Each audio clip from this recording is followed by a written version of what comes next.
No quarto programa, a pedagoga Regina Migliori, teremos neste mesmo programa o monge Rinchen, representando o budismo tibetano lá de Cabreúva, e o rabino Raul Meyer, representante do Centro de Cultura Judaica de São Paulo.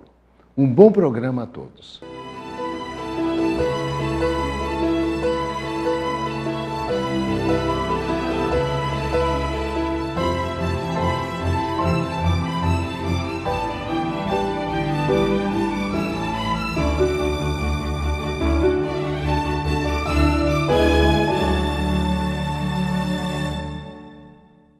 Agora é a vez do senhor Raul, essa elegância em pessoa.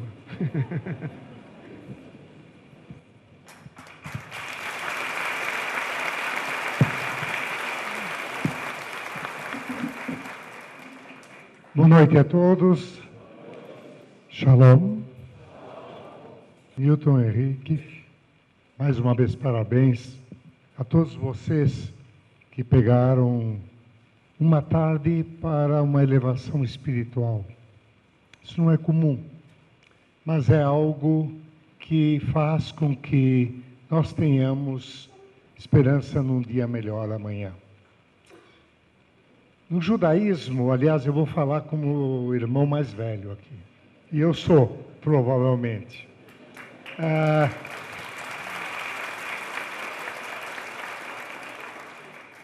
O que vocês escutaram até agora, modéstia à parte, é judaísmo.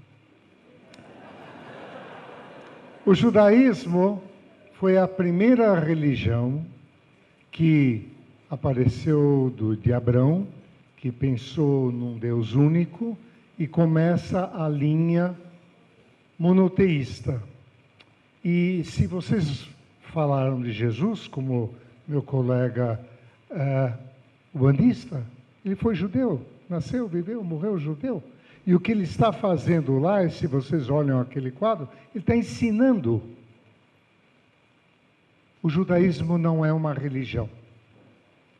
Isso pode chocar algumas pessoas. O judaísmo, na verdade, é a base de uma forma de viver.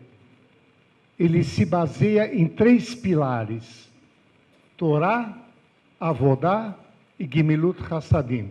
Isso em hebraico e em português quer dizer Torá, o estudo; Avodá, o trabalho; Gemilut Hassadim significa justiça social. Nós estamos falando hoje de pedagogia. E estudo é básico no judaísmo. Ele praticamente, se vocês lembram, o povo judeu é chamado povo do livro. Ou seja, nós continuadamente trabalhamos na parte do livro. Qual é o livro? Em base à Bíblia, a Torá. E nós tradicionalmente estudamos. Lembrem da história no passado, em que os meninos judeus começaram a estudar com 6 anos naquilo que se chamava de Heder, que eram pequenas escolas nas cidades onde viviam. O menino de 13 anos faz Bar Mitzvah. O que quer dizer Bar Mitzvah? É um estudo de 2 anos que o prepara a ser considerado como adulto diante da lei. A menina com 12 anos. Nesse sentido, o judaísmo, na base, é estudo. E se vocês me permitirem, eu vou falar para vocês em hebraico a base da nossa religião, que é a base de todo mundo. Vocês vão perceber, muito fácil. Tem algum judeu aqui também? Bom, então vamos lá. Vocês lembram do Shema? Ok? O Shema em hebraico é Shema Israel Adonai Eloheinu Adonai Echad. Depois eu dou em português, tá? Ve'ahavta et Adonai Elohecha bechol levavcha ובכל נפשך ובכל מאודיך. והיו לטוטפות בין עיניך Urtatamal mezuzot peitecha uvisharecha. E aí vai para frente. A tradução desta oração é a seguinte: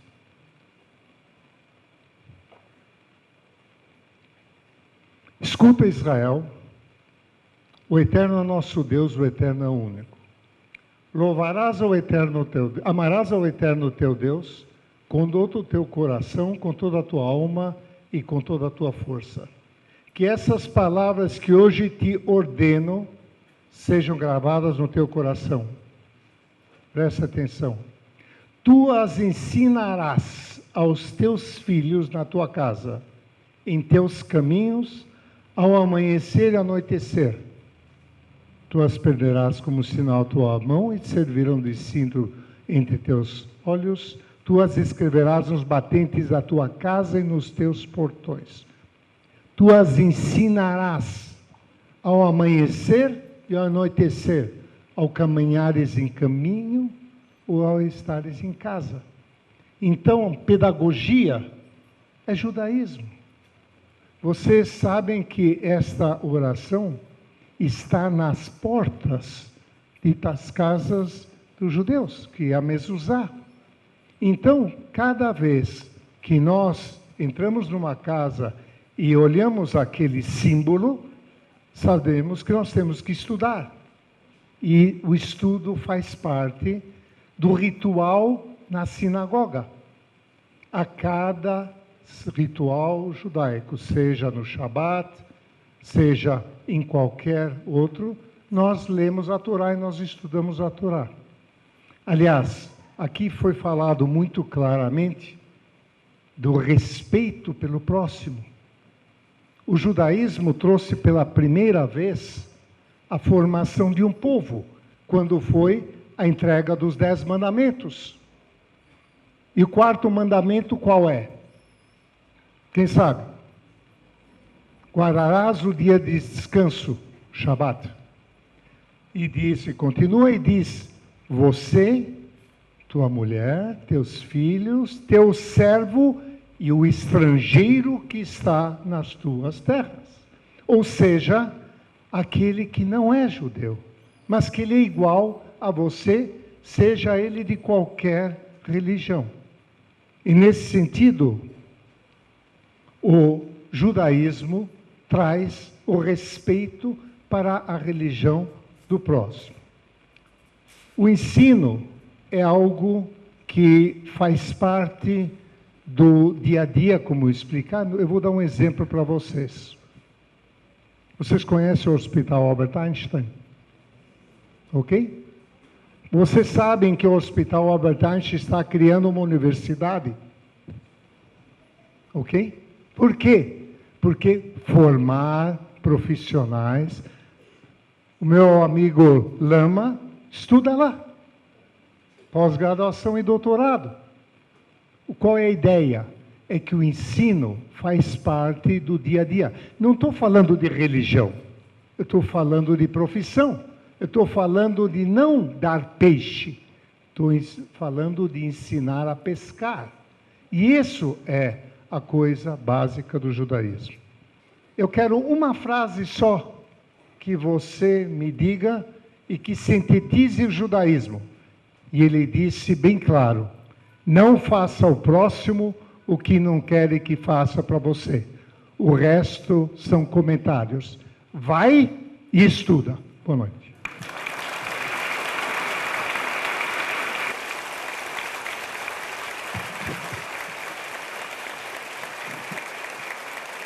Alô?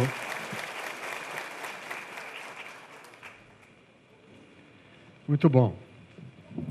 Não sei se é coincidência ou não, ele falou da ceia. Eu não participei dessa Santa Ceia, não tive essa oportunidade.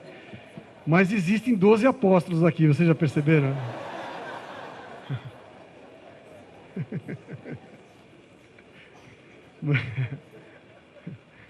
Muito bom. Nós íamos mudar de paradigmas. As mulheres sempre são as primeiras, seriam as últimas. Mas o cavalheirismo do nosso monge não deixa acontecer isso, né? Então, nós vamos deixar o nosso monge por último e nós vamos agora ouvir a palavra da nossa querida Regina è migliori, in italiana, migliori. Bravo, prego. Grazie.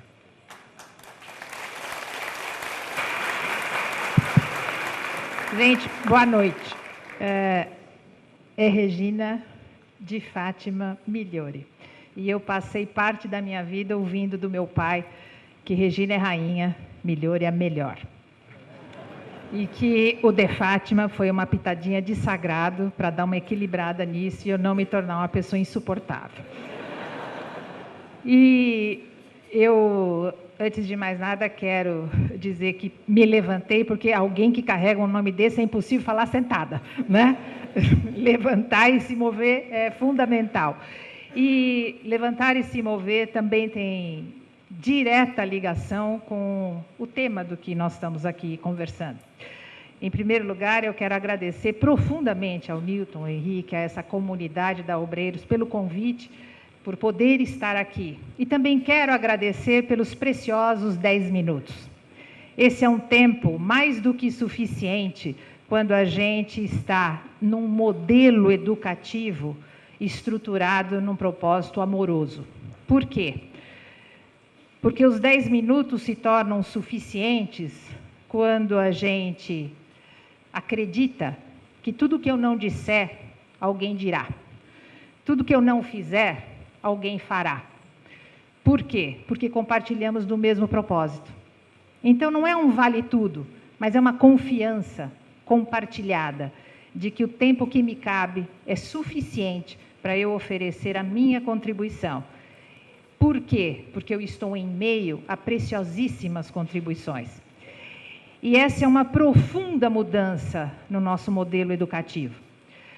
Nós vivemos hoje um entendimento a respeito de educação que se tornou sinônimo de escola.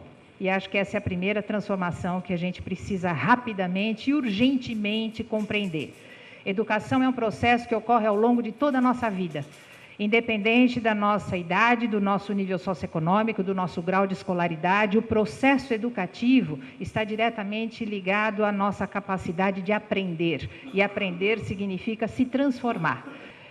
A educação, como um processo ao longo de toda a nossa vida, demanda o nosso acesso à informação. Mas este acesso à informação não se esgota numa série de tecnologias que nos permitem acessar o tempo inteiro a informação. Porque somos seres inteligentes, criativos, transformadores. E este acesso à informação precisa ocorrer de tal forma que viabilize a produção de conhecimento. Essa é a segunda esfera de responsabilidade do processo educativo. Mas o mero acesso à informação e a produção de conhecimento também não nos garante um mundo melhor. Está cheio de gente que sabe lidar muito bem com a informação, que sabe produzir muito conhecimento e coloca tudo isso a serviço da destruição. Ninguém aqui se ilude que quem comanda, por exemplo, as finanças do tráfico de drogas não seja um expert em finanças. Provavelmente fez um MBA em gestão financeira nas nossas grandes instituições. Eu mesma dou aula na Fundação Getúlio Vargas. E compactuo com este desafio e com esta preocupação. Além do nível da informação, além do nível do conhecimento, é possível e é necessário que o processo educativo também trabalhe com uma terceira esfera, a esfera da sabedoria, a esfera dos valores, a esfera do desenvolvimento da consciência ética, a esfera do desenvolvimento das nossas inteligências, a esfera do desenvolvimento das potencialidades humanas. E isto não cabe numa forma. Por isso, o processo educativo no século XXI, ele precisa atender a uma estrutura de conteúdos que hoje está vinculada a formações, mas ele também precisa atender a tudo isso que nós estamos ouvindo aqui, atender a um processo de transformação. Trans significa ir além. Transformar significa ir além do formato atual. E ir além deste formato significa se responsabilizar por aquilo que eu ofereço ao mundo. Eu não estou simplesmente replicando algo que me foi oferecido. Eu estou me tornando responsável por aquilo que eu recebi e pela maneira como eu entrego isso ao mundo. E é nesta trajetória que a gente tem hoje a felicidade e a possibilidade de viver um momento como esse. Um encontro belíssimo entre a profundidade das religiões, a profundidade das tradições, a possibilidade da pesquisa científica, e isto se encontrando em prol do desenvolvimento humano. O processo educativo no século XXI precisa atender a dois grandes eixos: o acesso aos conteúdos, ao conhecimento que a humanidade já produziu, ingressar nesta trajetória e, ao mesmo tempo, um processo educativo que viabilize o desenvolvimento humano, o desenvolvimento das nossas potencialidades, o desenvolvimento das nossas inteligências. E hoje, nós sabemos que tudo isso que a gente ouve há milênios sendo colocado pelas tradições, pelas religiões, hoje a gente consegue identificar como naturezas de inteligências e de potencialidades humanas. Hoje, quando a gente fala de amor no âmbito da educação, a gente não pode mais tratar isso simplesmente como um conteúdo a ser ensinado. A gente precisa colocar isso como uma experiência a ser vivida e como um potencial a ser desenvolvido. A gente já pode falar hoje de uma natureza de inteligência benéfica. Existem inúmeras pesquisas que estão nos mostrando que, ao nascermos, ainda bebê, nós trazemos uma estrutura no nosso cérebro, uma espécie de gramática ética que nos permite reconhecer algo benéfico, que nos permite se sentir amedrontado diante de algo ameaçador. Isso qualquer bebê consegue fazer e a gente consegue testemunhar isso. Ao longo da minha trajetória profissional, eu comecei a minha vida querendo ser diplomata, na década de 70, onde um encontro como esse seria coisa de doido. E foi isso que aconteceu comigo. Ao querer fazer um mestrado em educação falando dessas coisas, eu fui expulsa da universidade. E aí eu comecei com aquilo que eu tinha aprendido. Eu comecei a advogar, eu fui dar aula, eu tinha feito direito, letras, depois enveredei pelos mistérios da nossa consciência, do nosso cérebro no âmbito das neurociências e por tudo aquilo que a gente acabou de ouvir, as maravilhas que a ciência, que a física vem nos demonstrando e o impacto disso nos modelos epistemológicos da filosofia da ciência. Trazer o processo educativo para o século XXI, eu acredito do fundo do meu coração que é uma imensa responsabilidade. Nós não podemos sonegar às nossas crianças, aos nossos jovens, a oportunidade de se aproximar de quem nós verdadeiramente somos. E nós somos seres inteligentes, criativos, transformadores e benéficos. Nós trazemos em nós uma estrutura de inteligência que nos permite exercitar o amor como a genuína aspiração da felicidade do outro, que nos permite exercitar a compaixão como esta imensa habilidade de minimizar o sofrimento, o meu sofrimento e o sofrimento do outro. E a ética, uma natureza de inteligência que nos permite perceber de uma forma sistêmica um determinado cenário e atuar neste cenário de forma a produzir o bem comum. Então, quando a gente observa os ensinamentos magníficos destas tradições, fundamentadas nestes princípios, nos princípios do amor, da compaixão, da ética, da construção do bem comum. E quando a gente hoje se confronta com os desafios da nossa atualidade, nós todos hoje, gente, estamos sendo desafiados a construirmos um mundo melhor. E não haverá solução para as questões ambientais, para as questões econômicas, para as questões de justiça social, se a gente não conseguir se comportar como humanidade. Já não é mais suficiente que cada um de nós faça algo. Nós precisamos construir mecanismos de entendimento como humanidade para lidarmos com todas essas questões que hoje nos desafiam. E é da nossa responsabilidade permitir que as nossas crianças e os nossos jovens tenham acesso a toda esta sabedoria milenar, a todo este conhecimento científico que está disponível e a toda uma experiência de desenvolvimento humano que permita a estas crianças oferecer ao mundo o que elas têm de melhor. Isso é da nossa responsabilidade. E eu espero que nós sejamos suficientemente inteligentes, competentes e amorosos para conseguir realizar isso. Muito obrigado, gente, pela atenção de vocês.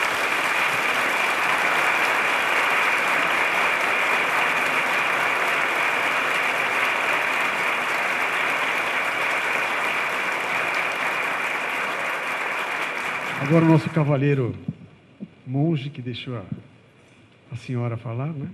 É sua palavra, querido Lama. Primeiro os mais velhos, depois os mais novos. Convido vocês a sentarem numa postura confortável. E vamos, de uma maneira ou de outra, experienciar tudo que maravilhosamente foi colocado e exposto por todos aqui. E para isso nós precisamos de silêncio. Então, eu convido a todos a fazer uma introspecção no sentido de observarmos como que tudo isso que escutamos até agora reverbera em nós. Do contrário, transformação nenhuma é possível. Mas antes de eu falar, eu queria primeiro meditar com vocês, e vamos fazer isso por alguns minutos, e eu vou fazer falando com vocês para ficar mais fácil. Primeiro, sentamos, mãos sobre as pernas, palmas para baixo, ou mão direita sobre a mão esquerda, de uma maneira confortável, pés no chão, para que a gente se sinta totalmente presente no momento presente, sem distrações, para que verdadeiramente, lucidamente, conscientemente, possamos fazer esse exercício.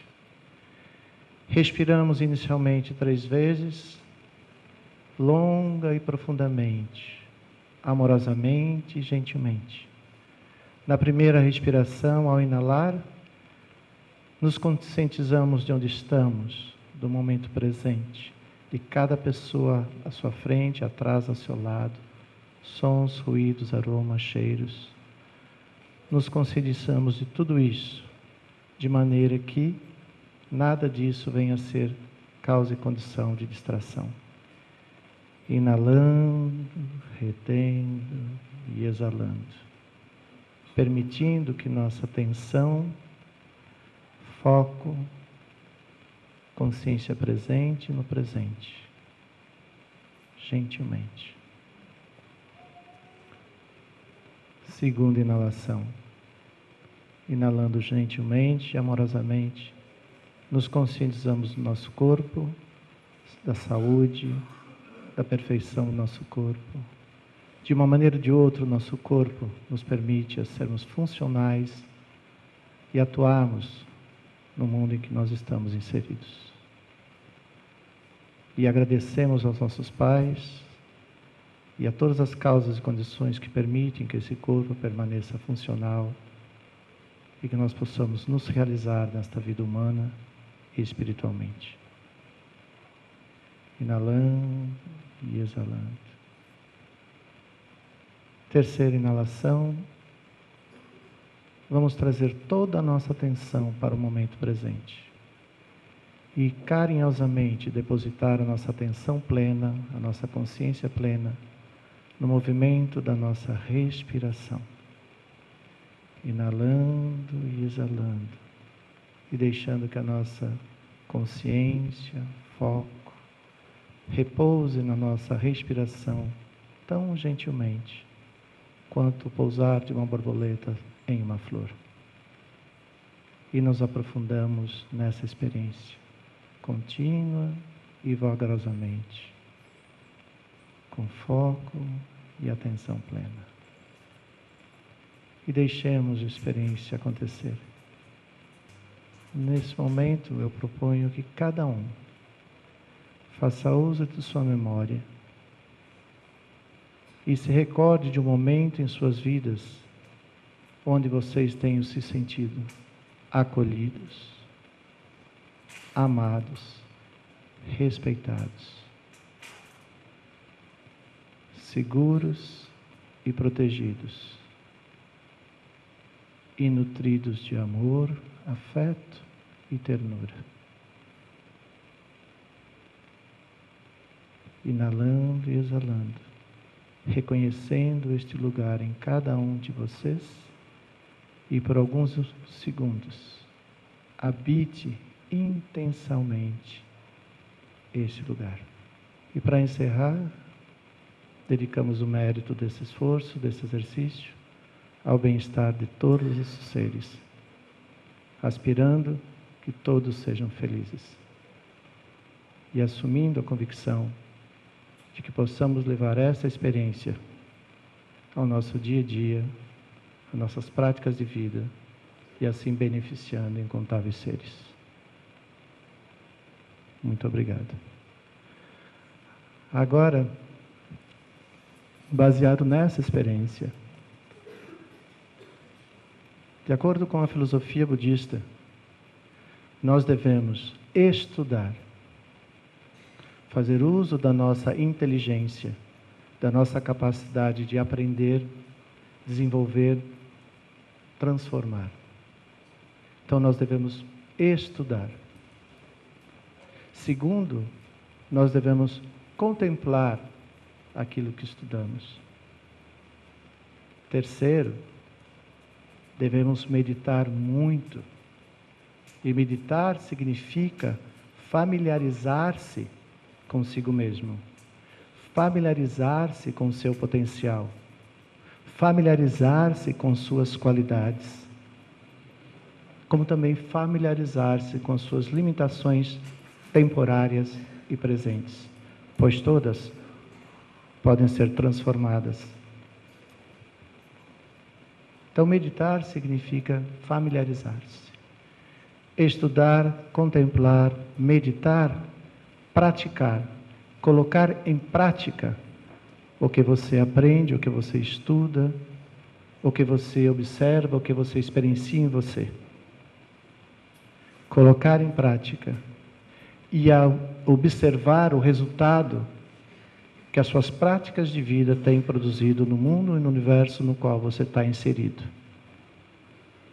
E fazer todas as correções que forem necessárias, de maneira que, cada vez mais, com mais eficácia, com mais eficiência, você possa, através das suas ações no mundo, seja ela qual for, vir a ser benéfico ao maior número de pessoas possíveis. E ao perceber o benefício que você pode ser para o outro, sentir-se feliz, ter regozijo com isso. Então, na verdade, na filosofia budista, nós temos uma pedagogia da vida, ou para a vida. Nas escolas budistas, independente de qual tradição seja, mas aqui eu falo mais pela tradição tibetana, a primeira coisa que uma criança aprende a chegar na escola é meditar e contemplar as suas próprias qualidades, as suas próprias virtudes.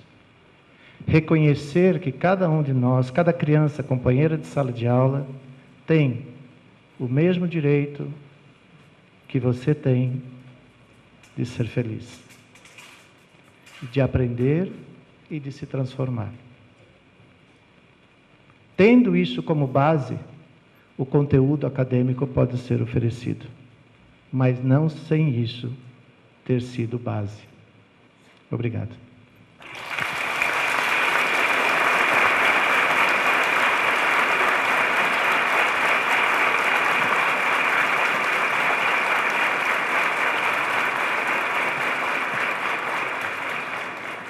Bom, pessoal, essa primeira fase terminou, mas tem um livro aqui chamado Auto Perdão, do Rossandro. Ele não trouxe todos os livros, mas tem para vender aí, viu? Esse é um dos livros do nosso amigo Rossandro. Chama Auto Perdão, ok? O Marcos também tem livro. Todo mundo aqui escreve livro, viu? Coisa impressionante, viu? Bom, pessoal, agora é o seguinte, ó, eu vou precisar o favor de vocês. Só 15 minutos. Aí voltamos, só mais um pouquinho, ó. Só 12 pessoas perguntarão para os 12 discípulos aqui, ok? Se preparem. Até já. Como é? Gostaram? Pedagogia e Religiosidade, um programa da TV Obreiros em parceria com a TV Osasco e a RGO. Se você gostou, não percam, todas as quartas-feiras, às 21 horas, haverá um programa novo, com reprises nos finais de semana, tanto no sábado quanto no domingo. Participem sempre, procurem se atualizar pelo www.tvosasco.com.br ou www.obreirosdoamoremisericórdia.com.br. Muito obrigado pela audiência.